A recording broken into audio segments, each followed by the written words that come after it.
Dansbanders blocker the rupture. There is a plant on my windowsill now that I have not managed to kill. That is how I measure the weeks since. It is a small thing with stiff green leaves, and it sits in a paper cup because I have not bought it a real pot yet. Every morning I come in before the sun does. I set my coffee down, I check the plant.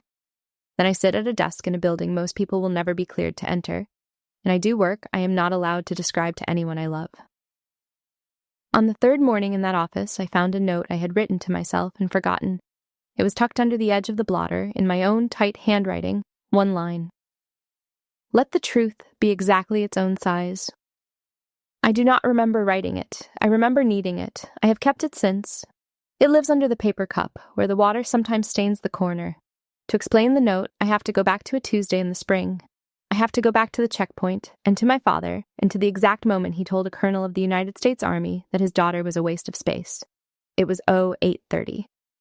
The visitor screening lobby of a Joint Command headquarters is a cold, bright room, polished floor that squeaks under a good boot, a long counter behind thick glass, a wall of small lockers for phones and metal and anything that beeps, 2 soldiers behind the counter, and a line of civilians in front of it, all of them holding their paperwork like it might save them.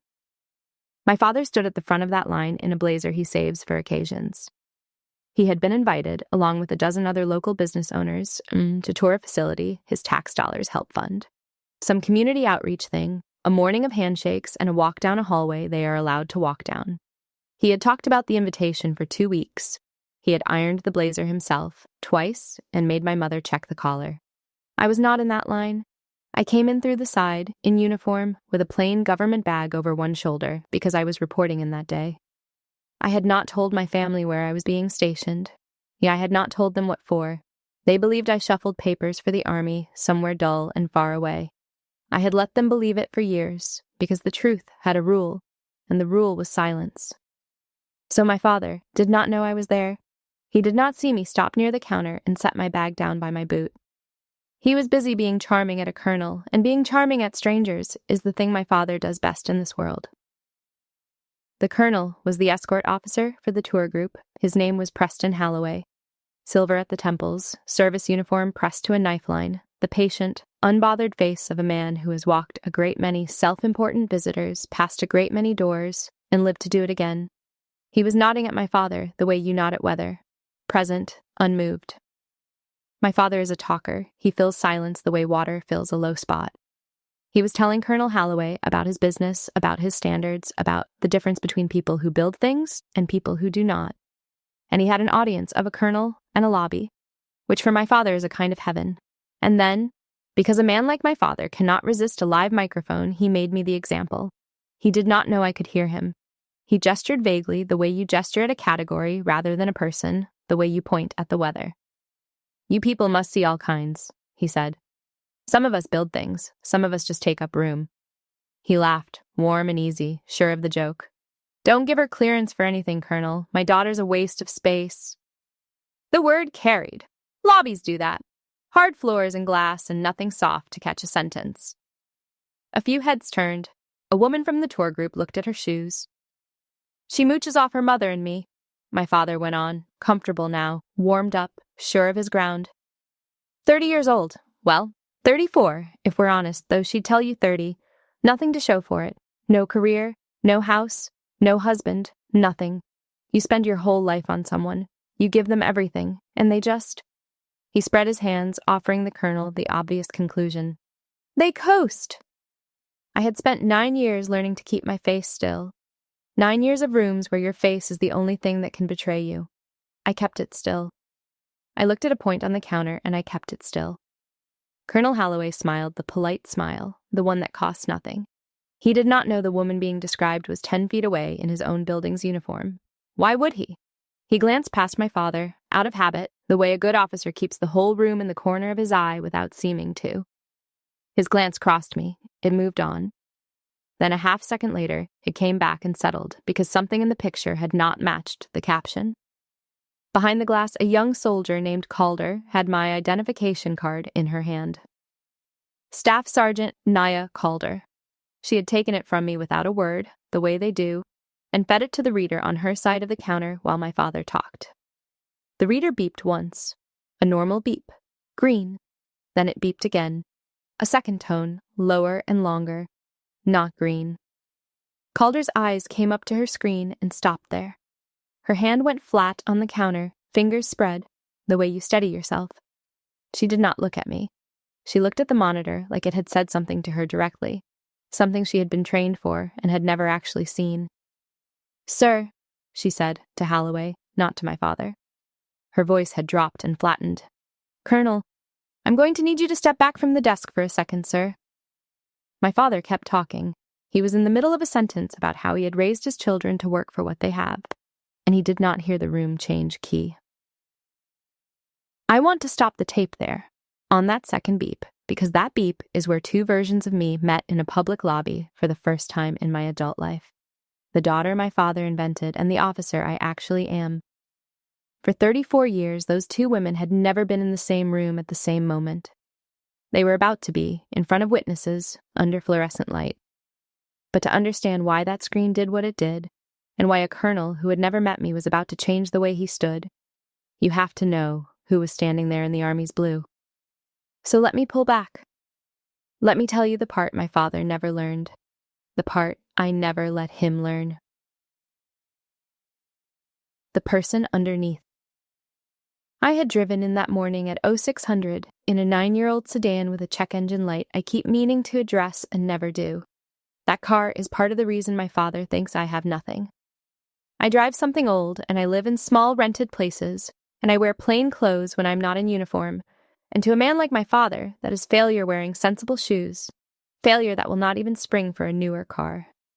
He has never understood that some of us live small on purpose, that when your work lives behind a locked door, you learn to keep the rest of your life uncomplicated on purpose.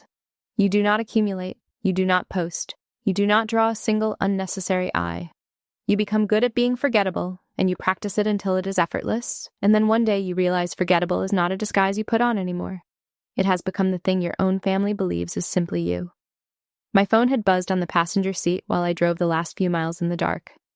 A text from Sergeant First Class Peter Novak, who would be my senior enlisted man in the new assignment. Novak is 41, built like a filing cabinet, and allergic to drama in a way I found restful before I had even met him in person. "Ma'am," he wrote, "they're holding your billet brief till you badge in. No rush. Only the whole building." I had smiled at that in the dark. Novak's idea of reassurance is to tell you the exact size of the pressure and then act like it is nothing to a professional, which is its own kind of respect. He was telling me two things at once: that I mattered to that building before I had walked into it, and that he expected me to carry it without flinching, because that is what the job is. Here is the thing the family did not know, the thing under the thing. I enlisted at 18, straight out of a public high school in a town where the recruiter's office sat in a strip mall between a nail salon and a shop that cashed checks for people who did not have accounts. My guidance counselor had one brochure for a state school and a shrug. The recruiter had a chair and air conditioning and a way of talking to me like I was already someone. I signed. My father told the neighbors I could not get into college, which was not true, but it was cheaper for him than the truth, which was that I had chosen this. I was a sergeant by 21. I deployed for the first time before I could legally rent a car. I learned a trade the Army does not advertise, a trade that lives at the seam where signals become secrets. And I turned out to have a strange, quiet talent for it.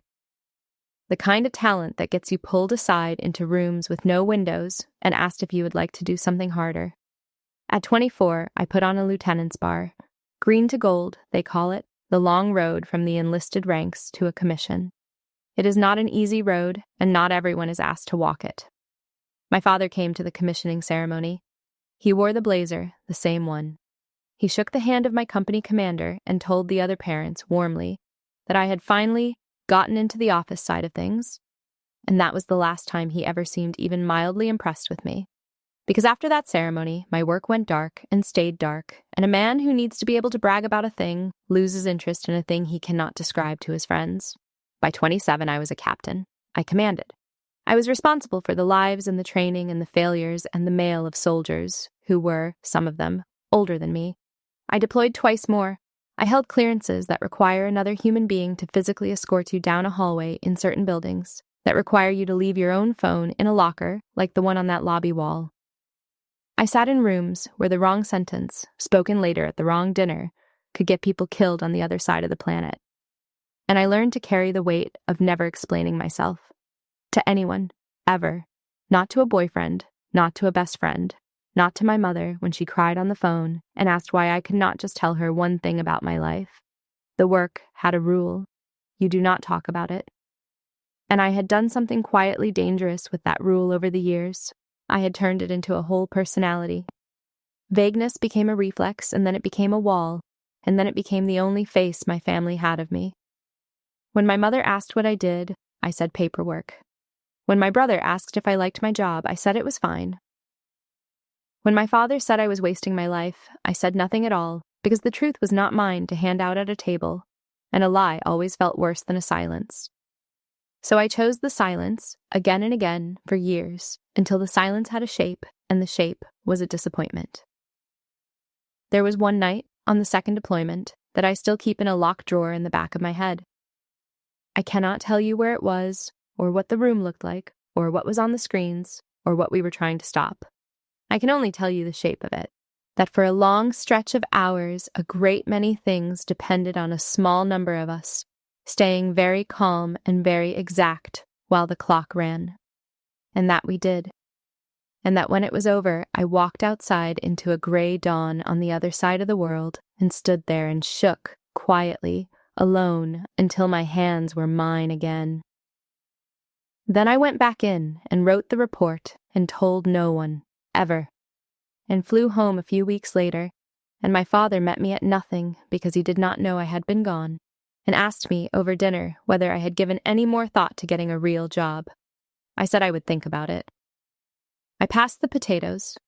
That is the trade. That is the whole trade, the one my family never knew I had signed. You get to matter enormously in rooms no one you love will ever see, in exchange for mattering not at all in the only room you grew up wanting to matter in. Most days it is a trade I would make again without a flicker. Some days, at a dinner table, passing the potatoes, it is the loneliest arrangement a person can be in. At 32, they promoted me to major faster than the timeline usually allows, on the strength of a record that almost no one is permitted to read. There was a small ceremony. I did not invite my family. I told myself it was because of the distance. That was not the whole reason. The whole reason was that I could not bear to watch my father stand in a room celebrating a thing he did not understand, and would, by that same evening, have found a way to make small. And now, at 34, I was reporting to a joint command to stand up and lead a special access detachment, a small team, a very locked door, a general who had asked for me by name, the kind of assignment that is either the making of a career or a quiet warning, depending entirely on how you carry it. And there's no third option and no one to carry it for you. That was the woman standing near the counter with a plain bag by her boot, while her father explained to a colonel that she took up room. I had parked that morning in the visitor lot because my permanent pass was not active yet, and the system does not care who your general is until the paperwork catches up. I sat in the car for a minute with the engine ticking as it cooled. I checked my collar in the rearview mirror. Gold oak leaves, deliberately dull because shiny is for parades and I was not there for a parade.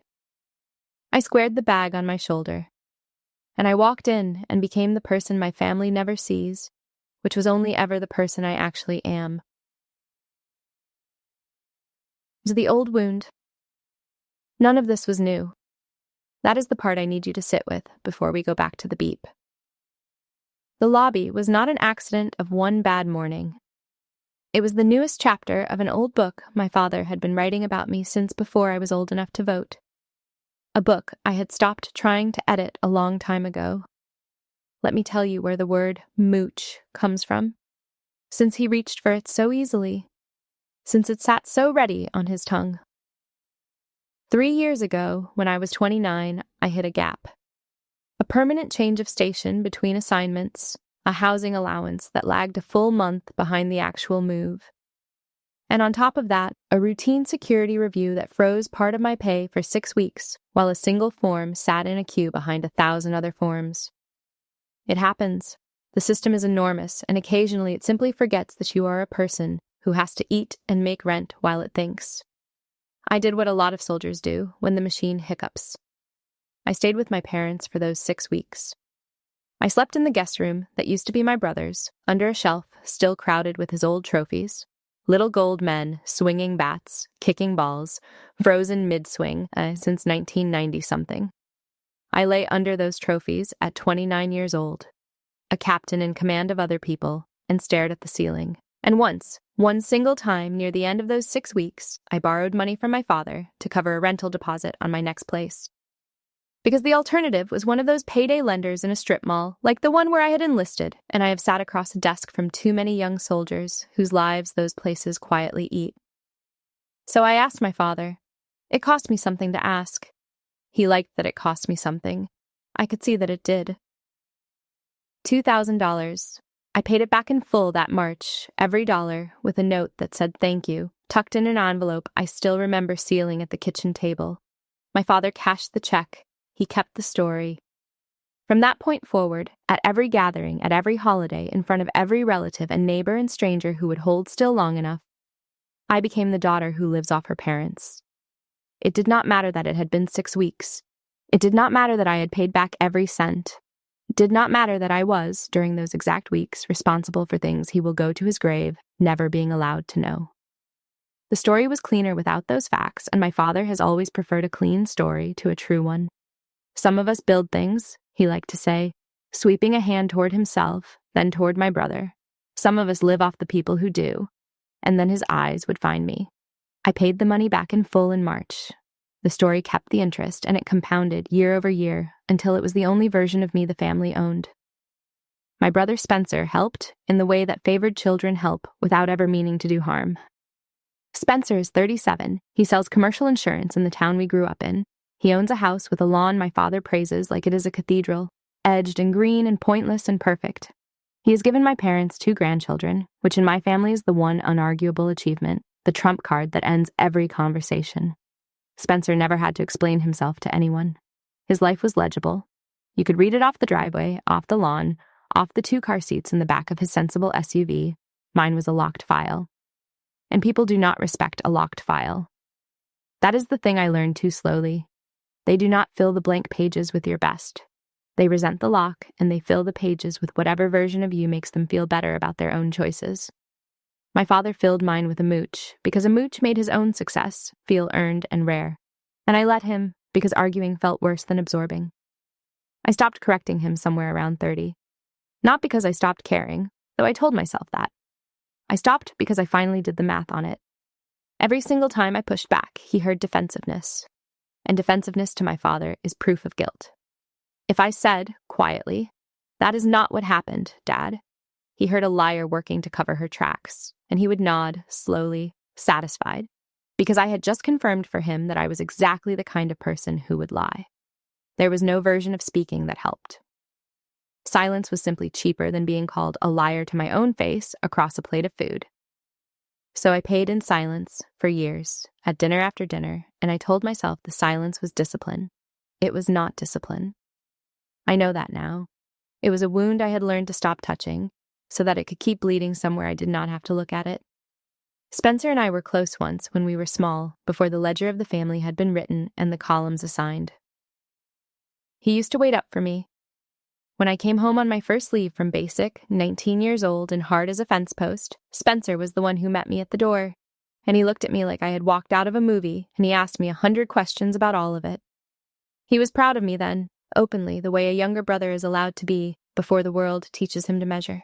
But pride is a thing families ration. There was only ever so much of it at our table, and as Spencer built his visible life, the lawn and the house and the 2 car seats, the ration flowed to him, and it flowed easily because his achievements could be photographed. Mine could not. Over the years, he stopped asking me questions, not out of cruelty, out of the simple gravity of a family that had decided which child was the success, and I do not fully blame him for drifting to the warm side of that line. Most people stand where the warmth is. It takes something unusual to stand anywhere else. There was one dinner, the Thanksgiving, I was 31, that I still think about. Spencer's oldest had just been born. The table was loud and warm, and my father was holding court, and someone, an aunt, asked me kindly what I was up to these days, and before I could answer, my father answered for me. "Oh, Becca's between things," he said, and winked at the table. And everyone chuckled. The fond family chuckle you give to the member everyone has agreed to worry about. Between things. I was, at that moment, 3 weeks back from a deployment I could not mention, carrying 2 commendations I could not show anyone, and I sat there and buttered a roll and let the whole table chuckle at a woman who did not exist. I got very good at buttering rolls. The tilt now. Back to the building, and to the reason the screen did what it did, because the machine did not malfunction and it did not guess. It knew something the lobby did not. I was not at that headquarters by chance, and I was not there as a visitor. I was in processing, reporting for duty. My orders sent me to that command to stand up and lead the detachment, and the man who had asked for me by name was a brigadier general named Roland Ottinger.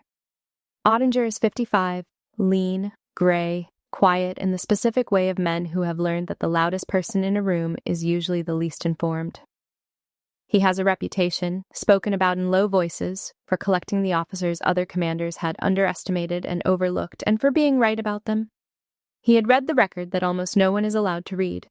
He had reached out through channels and requested me, personally, by name, over other officers who looked better on the parts of a resume you are allowed to show people. He had signed the request. His office had been expecting me since 0800 that morning, and in a command like that one, when a general is expecting you, the building knows. The building always knows before the family ever does. Which meant my identification card was not an ordinary card that Tuesday morning. It had been provisioned the night before against my new billet, quietly, by people whose job is to make sure the machine recognizes you the instant you arrive. So when Staff Sergeant Calder ran it through the reader, her system did not simply ask the small, easy question, "Is this person allowed to stand in this lobby?" It reached past that question automatically to a second and much larger one. Who is this exactly, and what are they cleared to be near? The answer came back at a tier that most people in that building will serve their entire careers without ever personally seeing on a screen. A special access flag. The kind that does not so much print your job as it tells the whole system to stop, sit up, and pay attention, because someone who matters is standing at a desk and the next few seconds need to be handled precisely. So the reader beeped green, once, because yes, I was allowed in the lobby, and then it beeped again, low and long, because the credential behind the card had tripped a hold, not an alarm, nothing so crude, a hold, a polite institutional throat clear that means a very cleared person is at your counter and you will now do this correctly, by the book, immediately. Calder handled it correctly. That is the thing I remember most warmly out of that whole morning, oddly enough. A young staff sergeant, 29 years old, at a visitor desk, saw a flag she had probably only ever seen in training, and she did not fumble it, and she did not make it a scene. She put her hand flat on the counter to steady herself. She asked the colonel, quietly, to step back. She did not raise her voice, because people who are trained around that tier learn that you do not raise your voice at it. You lower everything. You get very calm and very exact. My father kept talking. He was in the middle of a sentence about how he had raised both his children to work for what they have, unlike some people's kids these days, and he did not hear the room change key around him. But Colonel Holloway heard it. Holloway had spent 30 years in buildings like that one, and he knew the exact shape of a security hold the way a fisherman knows the shape of a sky that is about to turn. He stopped nodding at my father, mid-nod. He looked at Calder. He looked at her screen, which from his angle he could not fully read. And then he looked at the reason her screen was doing that, which was me, the officer in blue he had glanced past twice already, and something in his face began, very slowly, very deliberately, to rearrange itself. Not shock. Officers like Holloway do not do shock. Recalculation, a man revising a page he had already turned. The terminal was no longer asking whether I could enter the building. It had moved past that question entirely. It was announcing, in its own quiet, electronic way, that someone had arrived. The squeeze here is the cruel, small mechanics of a moment like that one. The truth does not land all at once, cleanly, like a curtain dropping. There is a gap, a handful of seconds while the machine is already certain and the humans are still catching up to it. And in that gap, that Tuesday, the old pressure did exactly what it has always done to me. It came for me. It reached for my throat, and it asked me, one more time, to make myself small. Because my father, whatever else he is not a stupid man. He felt the temperature in the room drop. He did not understand it, could not have understood it, but he felt it in his animal brain, the way you feel a room go wrong before you can say why. And his instinct, whenever he feels the ground move under him, is not to steady himself. It is to plant his feet harder and get louder, because to my father, doubt is the thing you shout down. "Is there a problem?" he said to Holloway, with a little laugh that was trying very hard to still be a laugh. She's not in some kind of trouble, is she?" He leaned in toward the colonel, conspiratorial, like they were on the same team now, two reasonable men dealing with a difficult woman. "Wouldn't surprise me, I'll be honest. Whatever she told you people, she exaggerates. She always has, since she was little. Don't let her make herself out to be something. That's her whole trick." And this is the part I am not proud of. I need to tell it anyway, because if I only tell you the clean parts, then I am doing to this story the same thing my father did to his. The oldest instinct I had, older than the uniform, older than the clearance, older than any metal in a box I could not open in front of anyone, was to make him look good. To step forward and smooth it over. To laugh lightly and say, "Oh, it's fine, this is my dad, he's just excited to be here. Big day for him, let me get him checked in." To reach out in that exact second and protect the comfort of the man who had just called me a waste of space to a stranger in front of a crowd. I was 34 years old, and that instinct still fired first. Before pride, before anger, before any sense of my own dignity got out of bed, that instinct was already up and dressed and moving toward the counter to save him, make him look good, keep the peace. Do not, whatever else happens, embarrass the family in public. I felt my mouth actually start to open around some soft, smoothing thing that would let him off the hook one more time. I did not say it. I want to be honest about why I did not, because it would sound better if I told you it was courage. It was not courage, not in that second. It did not feel brave. It felt like the arrival of a great and final tiredness. I was simply, at long last, too tired to carry his comfort one more inch. 34 years is a long way to carry a grown man's ego, and my arms, in that lobby, just quietly gave out. So I let the instinct rise all the way up, and then I let it pass through me and out, the way you let a wave pass when you're standing waist deep in the ocean and you have finally stopped fighting the water. I did not correct him. I did not defend myself. And this is the important part, the part I am actually a little proud of. I did not cover for him either.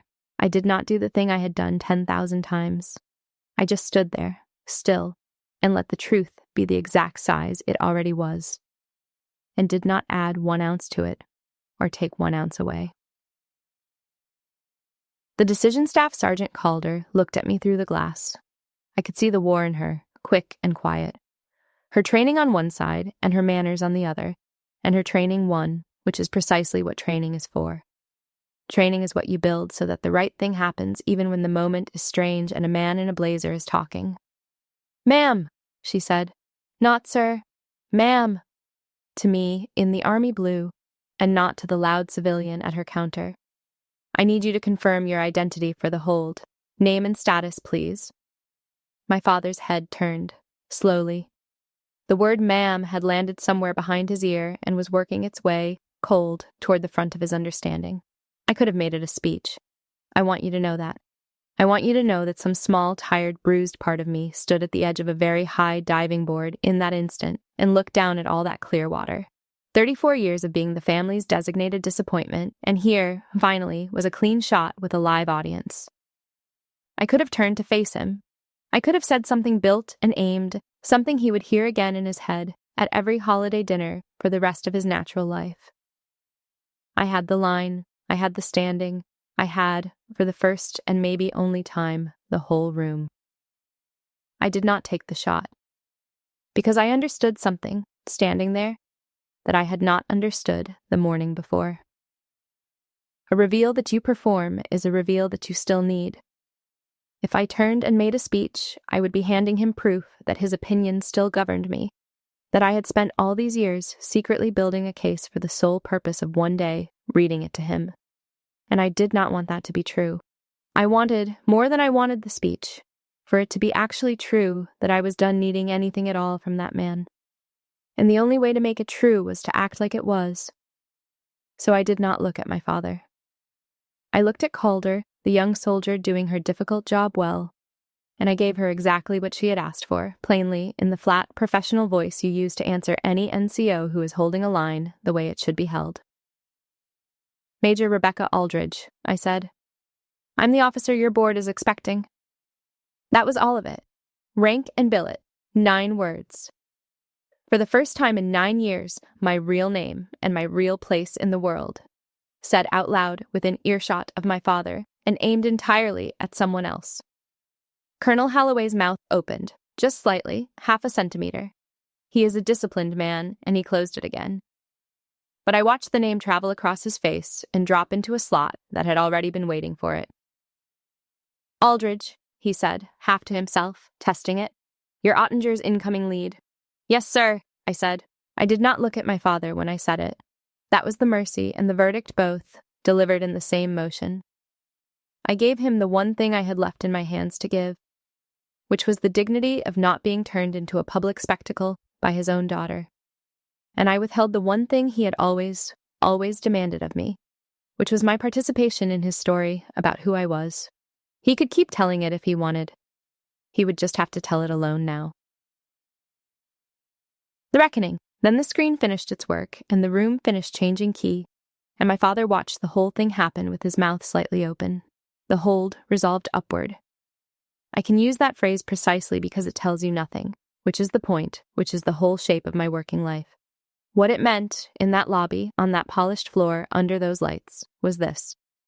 Calder straightened where she stood.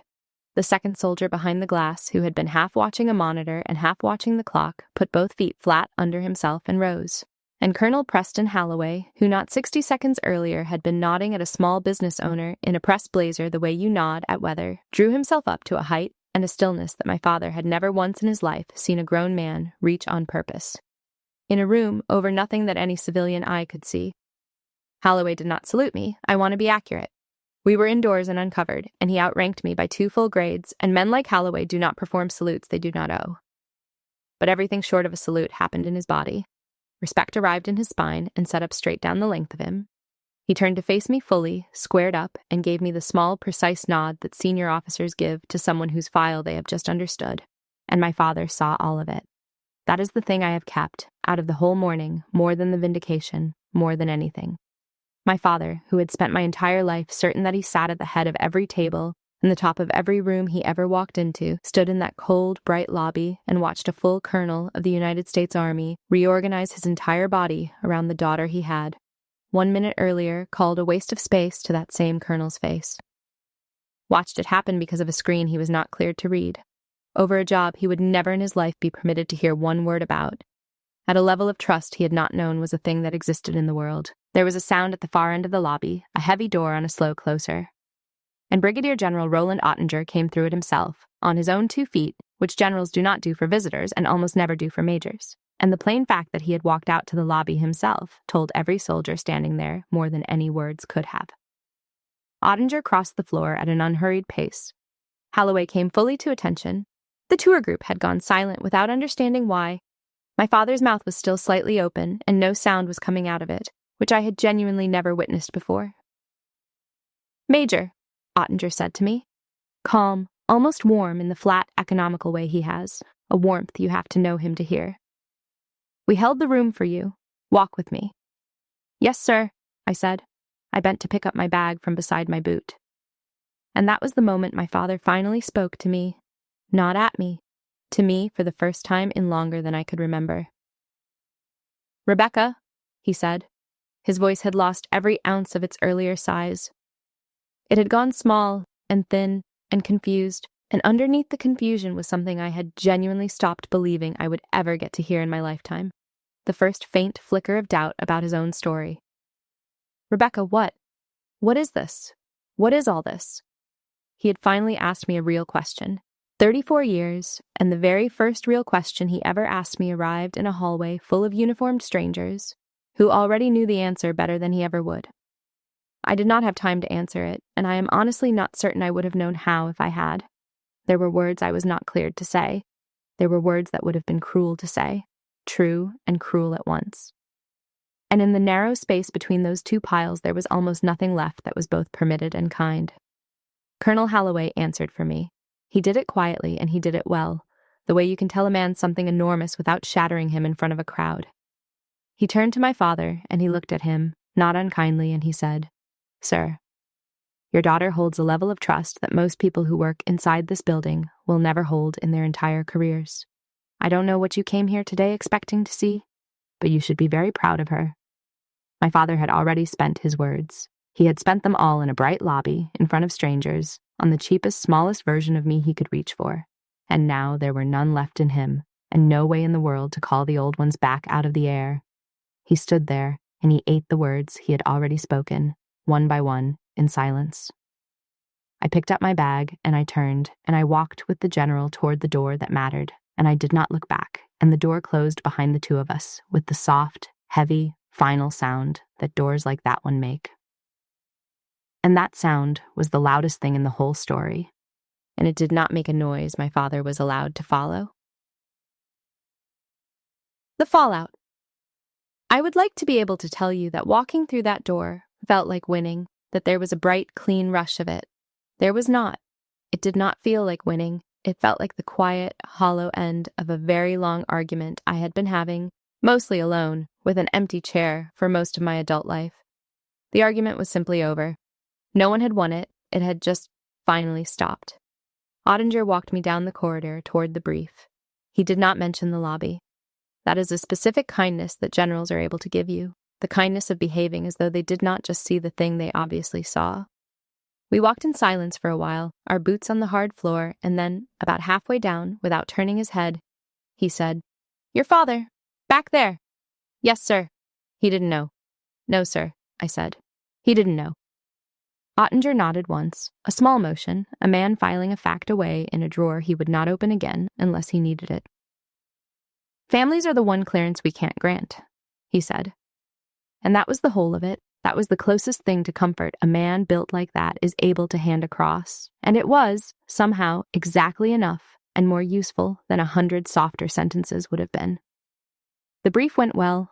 I will not describe it, obviously, but I can tell you that the detachment was real and the work was real, and the problem set in front of me was hard and immediate and did not care in the slightest about anything that had happened in the lobby. And by noon, that lobby already felt like something that had happened to a different woman, a long time ago, in another life. That is the daily mercy of the work I do. It does not leave you any room to sit inside your own drama and pick at it. There is always another door that needs a person standing up behind it, and the door does not care about your father. I met Novak in person for the first time an hour later.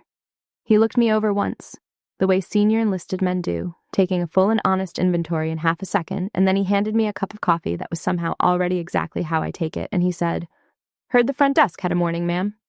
That was all he said about it. It was, I would learn, the most Novak would ever say about anything personal, and I came to treasure it. Heard the front desk had a morning. I said it had, and we went to work, and neither of us mentioned it again. My father waited. I did not know that until much later, and learning it undid something in me that the lobby itself had not. He waited in that visitor lobby for almost a full hour in his ironed blazer, long after his tour group had been led away down the hall and had moved on through the building without him, because he did not know what else in the world to do with his body. He had come to that headquarters to be shown something impressive, something he could describe at dinner for a month. And the single most impressive thing in the entire building had turned out to be his own child, and he had no framework anywhere in him to hold that, no shelf to set it on. So he just sat. Eventually the soldiers behind the glass, gently, the way you move an old man along, told him that he could not stay in the lobby any longer. And he got up, and he drove himself home 90 minutes, alone. My mother called that night. Gail Aldridge does not call. She is a texter, short and practical, a woman of logistics. So when the phone actually rang and her name was lit up on it, I already knew before I answered. that the shape of the family had shifted on its foundation. "Your father hasn't said much since he got back," she said. "No hello." A long pause, the specific pause she leaves when she is standing at the edge of being more honest than is comfortable for her. "He told me what happened. Some of it. He didn't understand most of it, I don't think. I certainly don't." Another pause. "He didn't know, Becca. None of us knew. All this time, that, right there, was the whole tragedy of it." Folded down into one sentence and handed to me over the phone. They never knew. And they never knew because I had spent 9 years deciding over and over that letting them not know was easier than letting them see me. I had helped build the wall I resented. "I know, Mom," I said. "I know you didn't. You could have told us something. Anything. One thing." "No," I said gently, because it was the truest thing I had. "I couldn't. That's the part I can't explain to you either, and I need you to believe that it isn't because I didn't want to." She was quiet for a while. Then she said, in a smaller and more human voice than I was used to hearing out of my mother, "Spencer's been calling here all evening. He wants to know what it is you really do." And there was something almost funny in it, something I think I will actually be able to laugh at years from now, when the whole thing has cooled. Because of course Spencer wanted to know. For 37 years, Spencer had been the legible child, the readable one, the one whose entire worth was visible from the driveway. And now his overlooked sister had a locked file that made a brigadier general walk out to a lobby, and Spencer could not read it, and not being able to read it was going to eat at him in a way nothing ever had. "Tell Spencer it's paperwork," I said. And my mother laughed, once. A wet, surprised, cracked open little laugh. The first genuinely unguarded sound I had heard from her in years. And that laugh, more than the colonel's spine, more than the general's walk, was the thing I carried home with me that night. Spencer did call me 2 days later. I almost did not pick up. When I did, there was a long, unfamiliar silence on the line, my brother trying to find a door into a conversation we had not really had in 15 years. "So," he finally said, "Mom says it's paperwork." I said that it was. He was quiet again. Then he said, in a voice I had not heard from him since we were kids, waiting up at that door, "Becca, when we were little, you used to tell me you were going to do something that mattered, and everybody kind of laughed, and I laughed too. I want you to know I remember that I laughed." He did not ask me a single question about the work. For the first time in his life, my brother did not try to read the file. He just said he was sorry he had laughed, 25 years ago, at a little girl who turned out to be telling the truth. It was, in its clumsy way, his own version of 4 honest words, and I took it. And I told him it was a long time ago, and I meant it, and something old between us moved half an inch toward thawing. The cost. I want to be careful here, and slow, because this is the part the story usually skips, and skipping it is how these stories end up lying to you. The screen turning colors did not fix anything. It could not. That is not a thing a machine can do. A reader can announce who you are in 4 seconds flat. It cannot give you back the 34 years you spent being someone else entirely in the eyes of the only people whose eyes you were born wanting. It cannot reach back and unsay the word mooch, or unhear it, or refund you the 100 quiet dinners where you sat under a shelf of someone else's trophies and buttered a roll and let a whole table chuckle fondly at a woman who did not exist. Being right is not the same as being whole. I learned that, really learned it, in the deep quiet of my new quarters that first night. Sitting on a rented couch in a rented room in a new town, cleared to the eyeballs, trusted by the government of the United States with things that keep people alive, and completely unable to pick up my phone and call a single member of my own family and simply say, "Here's the thing I did today that mattered. Here is who I actually am." Look, that is the true and permanent cost of the locked door, and no reveal, however clean, ever pays it back in full. I could not tell them what I did. I would never be able to. All I could do, all that was ever actually in my power, was to stop letting them believe that I did nothing. And those are not the same gift, not even close. The first one I will carry to my grave undelivered. The second one, though. The second one I had been withholding for years, and I had been calling that withholding by a noble name. I had told myself the silence protected the mission, and it did protect the mission. That part was real. But somewhere in the long middle of it, I had quietly let the silence protect something else, something smaller and more mine. It had let me off the hook of the hardest thing, which was never classified at all. The hardest thing was to sit across a table from my father, with not one secret detail in play, and simply insist, plainly, on my own worth. To look him in the eye and say, "You have me wrong," and hold his gaze while I said it, and not flinch when he called it exaggeration, and say it again anyway. I never once did that. Not one time in 34 years. In the end, I let a badge reader do it for me, by accident, in a lobby, 9 years too late, because I had been too afraid to do it myself with nothing in my hand but the truth. So that night I did the one thing that was actually still available to me. I wrote him a note. Short.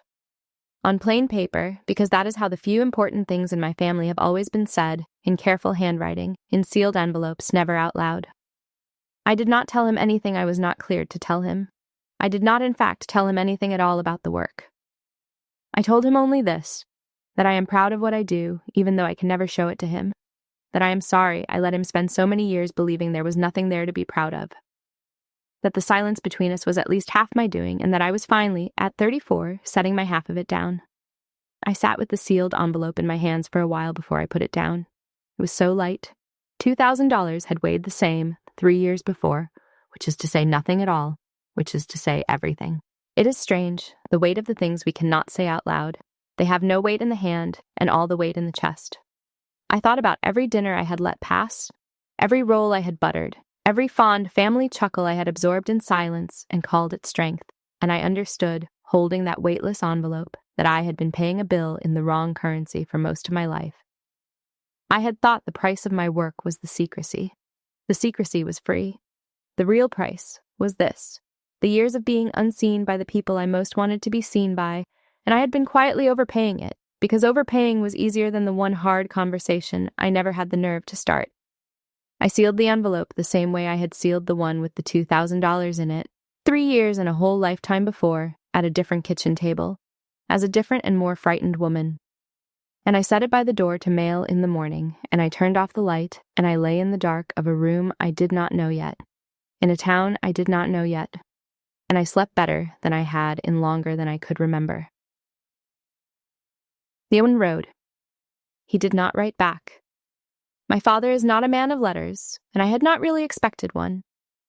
Some men can only say a thing with their whole body, in person, or not at all. 3 weeks later, on a Saturday, my phone buzzed on the counter while I was making a bad breakfast in my small kitchen. A message from a number I knew. I'm outside, it said, in the visitor lot. Not here to bother you. Just wondered if you had a minute. I went out. He was standing beside his car in the wide, mostly empty lot, and he was not wearing the blazer. He had on an old canvas jacket I remembered from my childhood, the one he wears to do actual work, and he was looking up at the building the way you look at a mountain that has turned out to be a great deal taller than the map led you to believe. He did not badmouth anyone. There was no one to perform for, no colonel, no crowd, no audience at all, only the two of us and a very large amount of asphalt and the wind moving across it. I can't come in, he said before I could speak. I know that now. I understand that. He stopped. He's not good at this. Neither am I. It runs in the family, the not being good at this, the reaching for a serious thing and fumbling it. I tried to look it up, what you might do, what that all was, and I got nothing, which I figure is the whole point of it. He almost smiled and looked away, out at the lot. That colonel said you hold a level of trust most people never get to hold. He shouldn't have said even that much, I said. But yes, that part's true. I don't need the details, my father said. I couldn't understand them if you gave them to me, I know that. I don't want them. He turned then, and he looked at me, finally straight on, the way he had completely failed to do in the lobby, the way I am not sure he had done since I was a small girl. I just want to say I had it wrong. That's all I came out here for. I've been trying to figure out how to say it for 3 weeks. I had you wrong, Rebecca. All the way wrong. And I want to be the one to say it before your mother makes me. He had me wrong. He said so, standing in a parking lot in an old work jacket with no one there to hear it but me. It was not everything. It did not erase the trophies or the dinners or the word mooch worn smooth from 30 years of use. But it was the first true thing he had said about me in my adult life. And a first true thing is not nothing. A first true thing is where the road actually starts. "You had it wrong, Dad," I said. I did not soften it, and I did not sharpen it. I just let it be the size it was. He nodded, slow, taking the full weight of it onto himself, which is more than I had ever seen him do with anything. And then he did the thing my father does when he cannot hold a serious moment 1 second longer, which is to reach, fast, for the ordinary and the small. "There's a coffee place," he said. "In there, the little store, the exchange thing. On this side, I saw it, before the guards. Can I—" He cleared his throat. "Can I buy you a bad cup of coffee? I've got about 20 minutes before your mother starts calling to ask where I got to." There is a rule about escorting uncleared visitors past the doors that matter, and I keep every rule I'm given, because keeping them is the whole reason the machine trusts me. But the base exchange sits on the public side, out front, well before any door that matters, and so I could take my father there without breaking a single thing. I let him buy me a genuinely remarkably bad cup of coffee at a plastic table under humming fluorescent lights. We did not fix 34 years in 20 minutes. We did not even try, and not trying was, I think, the wisest thing either of us did all day. He asked me if the coffee was always this bad, holding his cup up to the light and squinting at it, and I told him it was usually worse, that this was a good day for the coffee, and he laughed, a real one surprised out of him. And for a little while, at a wobbling plastic table, we were simply a father and a daughter having a cup of coffee together, which is a thing we had somehow, in all those years and all those dinners, never once managed to be. It was not a reconciliation. I want to be honest about that, the way I have tried to be honest about all of it. It was a door left open a few inches with the light on behind it. In my family, that is a great deal more than we usually get. And I have learned to stop waiting for the whole door and to be grateful for the light. I decided, sitting there with the bad coffee going cold, that a few inches and the light was enough to start with. The turn to the viewer. I still have the note I found on my desk that third morning. Let the truth be exactly its own size. I keep it under the paper cup with the plant that stubbornly refuses to die. And I read it more mornings than not. So let me say this to you now, directly, whoever you are. If you have ever been told that you are nothing by people who never once actually stopped and looked at you, you do not owe them a performance to prove them wrong. You do not have to wait, the way I waited, for a lobby and an accident and a screen that happens to turn colors in front of the right witness at the right hour. And you do not have to spend, as I spent, 9 long years mistaking your own silence for strength, when a good part of what I was calling discipline was really only fear, wearing a better coat and standing up very straight. Do your work, do it well, and do it in the quiet, where the only people who can see it are the people who actually need to. Let your worth be the exact size it truly is, and not 1 inch smaller because someone decided who you were at a dinner table when you were too young and too outnumbered to argue. The people who matter will read it off the screen eventually. That part I can promise you, and the people who do not, the ones who long ago wrote their story about you in what looked like permanent ink, well, sometimes if you can find the patience to leave a door open a few inches, they surprise you. Sometimes they turn up in an empty parking lot 3 weeks later in an old work jacket with a bad cup of coffee and 4 honest words. I had you wrong. That is what he said, in the end. I hope your people find their own way to their 4 words too, in whatever time it takes them. And if they never do, if the ink really was permanent, then I hope you learn a little sooner than I did the one thing this whole long story left me holding. Their story about you was never the true one. Not for a single day. The true one was always yours. It was always, quietly, exactly its own size, whether they ever learned to read it or not. The end.